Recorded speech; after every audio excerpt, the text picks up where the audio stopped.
And we're back on this Saturday morning. It is Sports Medicine Weekly, and net proceeds from our program, Sports Medicine Weekly, go to support orthopedic research at Rush through the liveactivenow.org fund. You can follow us on Twitter at SMW Home, and we also have a Facebook page as well. And our website is sportsmedicineweekly.com. Our producer, board operator, Eli Hershkovich, and our coordinating producer, Teresa Ann Seeger. I'm Steve Cashel with Dr. Charles Bush-Joseph, orthopedic surgeon from Midwest Orthopedics at Rush, subbing this week for Dr. Brian Cole, my usual co-host. Dr. Chuck, of course, is former head team physician with the Chicago White Sox, 14 years, still works for the White Sox, and also a team physician with the Chicago Bulls. So, Dr. Chuck, interesting, there's a great organization out there called NCSA. We want to talk about it in this segment. It's called Next College Student Athletes. Started right here in Chicago, kind of a clearinghouse for high school athletes hoping to attract scholarships. You know, Steve, I think you and I, through all three of my kids were college athletes, and two of them were varsity. My middle son was a club athlete. But I have to tell you, this is a very scary thing for parents. You know, you think your son's a good athlete. They're showing that affinity, their willingness to work hard to try to get their game to the next level. And you ask your kids, you think you can want to do this in college? And when you get that answer, yes, most parents say, now what do I do? I'm sure you're there right now. I've got 14 and 11 and the 14-year-old hockey and baseball player, and would love to play hockey in college. So, well, you want to provide your child the best opportunities. And if they've got a skill or a sport that they love, you want to encourage it. Absolutely. So let's bring on Debbie Garr. Debbie is joining us from Kansas, and this is a parent to talk about their experience working with NCSA. So I want to gather information from my own knowledge, but also for our listeners here on Sports Medicine Weekly. Debbie, thanks so much for joining us here on Sports Medicine Weekly. You're welcome. Thanks for having me. So from what we understand, your daughter, Erin, is a volleyball player, has been with this NCSA, Next College Student Athlete, since January. And you guys are from Kansas, and Erin's in her fifth year of playing club volleyball. She's a right hitter and hopes to find a university where she can play volleyball competitively and also major in biomedical engineering. So she plays flute in the school band, and I know you've been working with Lana Simonik, it sounds like, in an NCSA volleyball recruiting coach. So what has your daughter's recruitment process been like? Well, it's first of all, it's a little bit different than my son's. Just to back up a little bit, I have a freshman in college, and he did not want to play sports, so we went the merit-based route and a whole different way to go, as far as trying to get money. But with my daughter, she wants to play collegiate volleyball, and so I knew this was going to happen a whole lot sooner, and I knew that the process that we went through for the merit-based scholarships would be totally different. For one, merit-based scholarships are given in the senior year, March and April. And with athletic scholarships, this kind of thing really starts to happen sophomore year. I knew that the method I had used for my son was not going to work with my daughter. So I sort of, kind of had my ear out there, and I was kind of looking as to what, could I do to help her. And we attended a combine last December, January here in Kansas City, just really for the experience of my daughter going through that process. And while I was there waiting for her to finish, I was listening to a guy by the name of Paul Putnam talk about NCSA. And I really became pretty intrigued with it because I'm super organized myself. And here was this website that you could navigate the recruiting process. And so that's kind of how that got started. And ever since, since last January, we pretty much dove into the whole thing. And even though we're sophomores, we're really kind of early in the process of what we've been able to do to get started.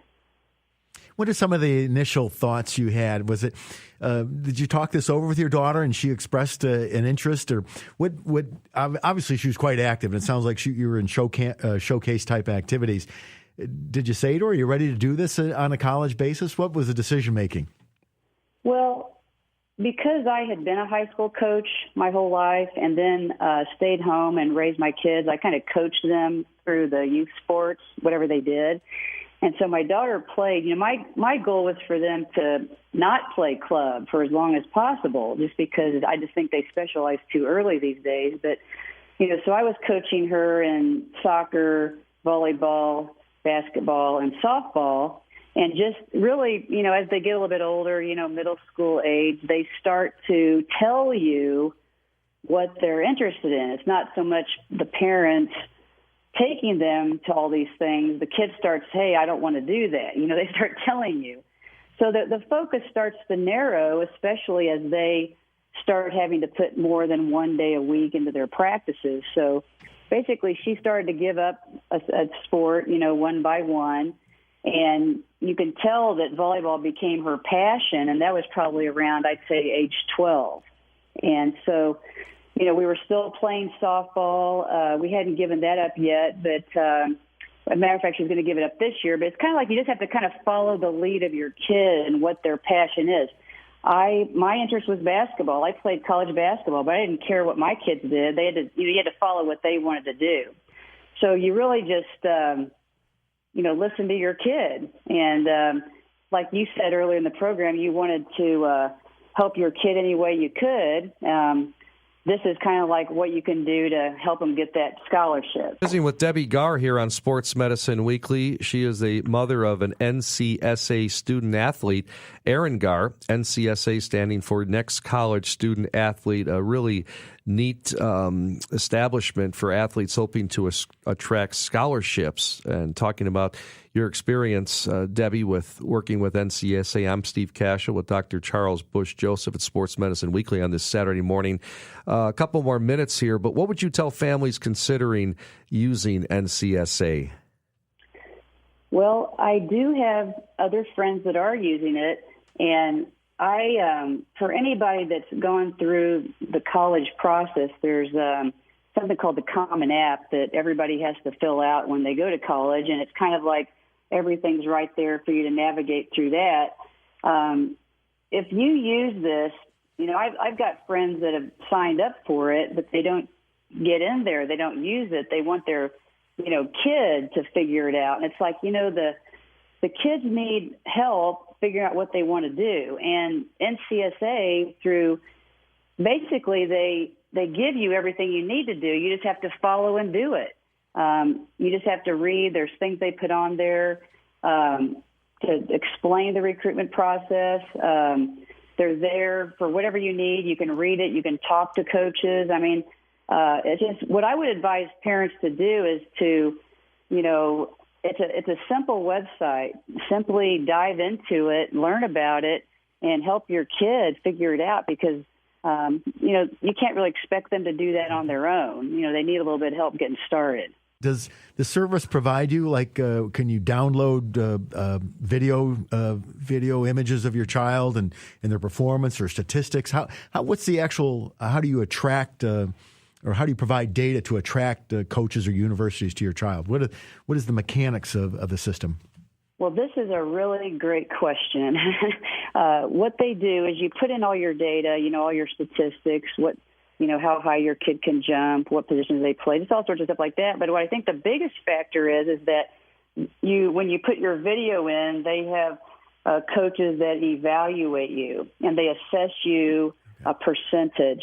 And so what really happens is when I go in there and, if we did a search for Erin, we were looking for, very highly competitive academic schools that were competitive, you could see what schools and what schools across the United States matched up with those parameters. So every school would be a certain percent, maybe 93. You matched up, your match analysis was 93% with this school, 90, 91. That goes all the way down, to whatever.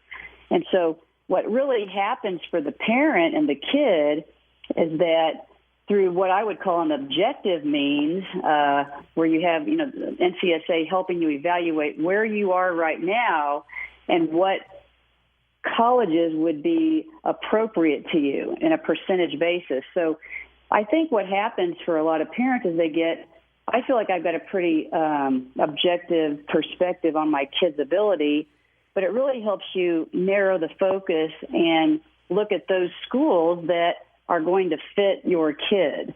And it keeps you from wasting your time looking at places you shouldn't be looking at. Great stuff. We're out of time. Debbie, I really appreciate you joining us here on Sports Medicine Weekly and telling the story. And good luck to all your kids. Appreciate it. Okay, thank you so much.